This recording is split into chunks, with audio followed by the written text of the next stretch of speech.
अल्लाहू अक्बू अल्लाहू अक्बू अल्लाहू अक्बू अल्लाहू।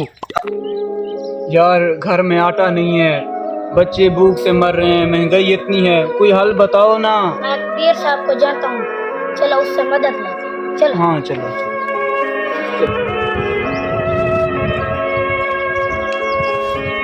ये पीर सही।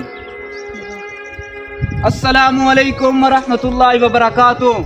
वालेकुमुस्सलाम वरहमतुल्लाहि वबरकातुहू। वालेकुमुस्सलाम। बैठ जाओ बच्चों। कैसे हो बच्चों? ठीक हो? कैसे आना हुआ? पीर सही, हमारे घर में आटा नहीं है, महंगाई इतनी है, बच्चे भूख से मर रहे हैं, ओए होए, हमारी कोई मदद करो। बरखुरदार। मदद सिर्फ अल्लाह से मांगी जाती है, कोई पीर और वली किसी की मदद नहीं करता। करीब आओ, क्या काम है?